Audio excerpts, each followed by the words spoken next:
ব্যস্ত সংসার জীবন থেকে মাঝে মাঝে কিন্তু ছুটি নিলে মনটাও ফ্রেশ থাকে আর কাজেও প্রফুল্ল আসে। তো হ্যালো এভরিওয়ান, আসসালামু আলাইকুম। কেমন আছেন সবাই? আবারও ছোট্ট একটা নতুন ব্লগ নিয়ে আপনাদের মাঝে চলে আসলাম। তো এই ব্লগটি ঈদের পরের সপ্তাহে করা। এখানে আমি আমার 2 বাচ্চা আর 2 কাজিনকে নিয়ে কোথাও এক জায়গায় যাচ্ছি। তো যে জায়গাটায় যাচ্ছি সেই জায়গাটার নাম হচ্ছে সানারপাড়। এটা ঢাকার খুব কাছেই। তো সেখানে আমাদের একটা ছোট্ট বাড়ি আছে। তো সেই বাড়িটাতে এতদিন ভাড়াটিয়া ছিল, ভাড়া দেওয়া ছিল। তো এখন আমরা সিদ্ধান্ত নিয়েছি যে এই বাড়িটাতে আমরাই থাকবো।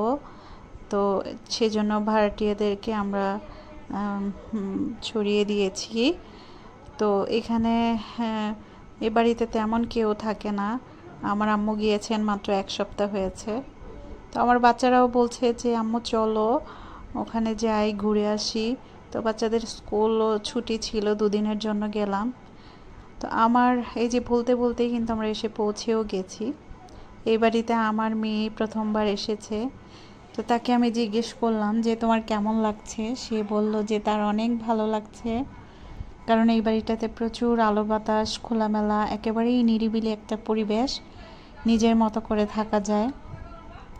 তো এই বাড়িটা কিন্তু 2 ইউনিটের একটা ছোট্ট বাড়ি। এখন যে পাশটা দেখতে পাচ্ছেন এটা এখনও কমপ্লিট হয়নি। এটা কিন্তু পুরো ফ্ল্যাটটাই একটা রুমের মতো, অনেক বড়। আর অপোজিটটা মোটামুটি কমপ্লিট হয়েছে।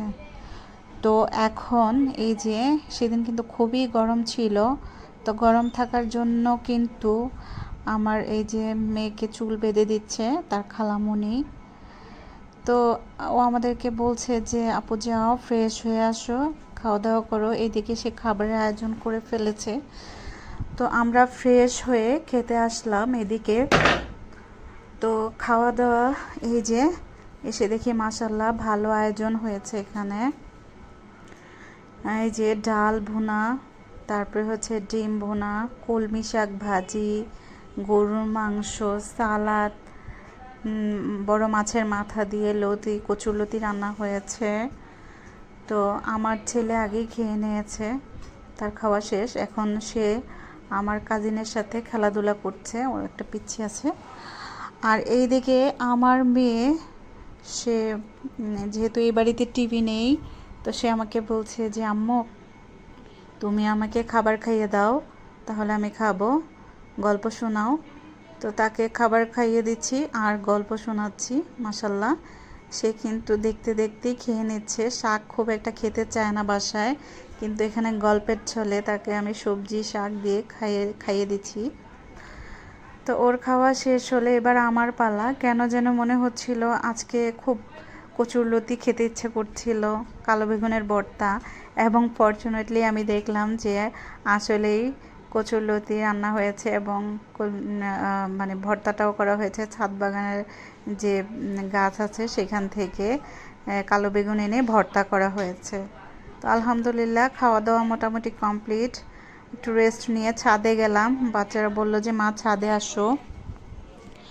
তো ভাড়া বাড়িতে যেভাবেই থাকি না কেন, আসলে অন্যের ছাদ তো আর সেভাবে ব্যবহার করা যায় না, কিন্তু এটা নিজের বাড়ির ছাদ। তো এই ছাদটা কিন্তু নিজের মতো ব্যবহার করা যায়। তো এইখানে দেখতে পাচ্ছেন যে আমার ছেলে, সে কিন্তু এই যে ছাদ বাগানে এসে কাজ শুরু করে দিয়েছে। আর আমি এইদিকে একটু গাছগুলো দেখে নিচ্ছিলাম, বিভিন্ন ফুলের গাছ, ফলের গাছ। ছোট একটা মরিচ গাছে মাশাল্লাহ প্রচুর মরিচের ফলন এসেছে, আমার মেয়েও দেখে নিচ্ছে। আর এইদিকে ছোট্ট একটা জলপাই গাছে মাশাল্লাহ অনেকগুলো জলপাই ধরেছে। এইদিকে বড় একটা কালো বেগুন গাছ, কয়েকটা বাগান বিলাস, ওইদিকে আছে কয়েকটা পেঁপে গাছ। নানান ধরনের গাছই মোটামুটি লাগানো হয়েছে। আরেক পাশে একটা বড় সিম গাছও ছিল, দেখলাম যে মোটামুটি সিমও ধরেছে। তো এইদিকে আমার মেয়ে কিন্তু আমাকে জিজ্ঞেস করছে যে আম্মু এই গাছটা কি, এই ফলটা কি। ভালোই লাগছে, বাচ্চারা কিন্তু দেখে দেখে অনেক কিছুই শিখছে, উপভোগ করছে। তা আমার ছেলের তো এতদিন কোনো কাজ ছিল না, তাই সে এবার পানি নিয়ে এসেছে গাছে পানি দেওয়ার জন্য। তো যাই হোক, বিকালে নাস্তাটা সেরে আমরা বাসায় চলে আসলাম। এখানে এসে দেখি প্রচুর মশা, তাই কয়েল জ্বালানো হয়েছে। আর এইদিকে মাগরিবের নামাজ শেষ করে আমার আম্মু এখানে একটু কোরআন শরীফ পড়ে নিচ্ছে। তো যেহেতু এখানে টিভি নেই আর মোবাইলও সেভাবে দিচ্ছি না, তো বাচ্চারা কি করবে। এইদিকে এই যে আমার ছেলে আর আমার কাজিন রেসলিং খেলছে, তো তাদের তো আর কোনো কাজ নেই, তাই আমি একটা দাবা দিয়ে তাদেরকে বসিয়ে দিলাম যে তোমরা দাবা খেলো। তো যাক, রাতের খাওয়া দাওয়া মোটামুটি আমাদের কমপ্লিট হয়ে গেছে। এরই মধ্যে আমি জানালার পাশে এসে একটু ভিডিও করে নিলাম।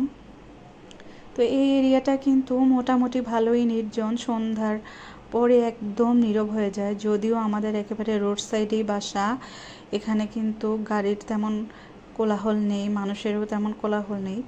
ইভেন দিনের বেলাটাও কিন্তু এখানে মোটামুটি বেশ নিরিবিলি, খুবই শান্ত একটা এরিয়া। আমার খুবই ভালো লেগেছে, আমার বাচ্চারাও খুব পছন্দ করেছে।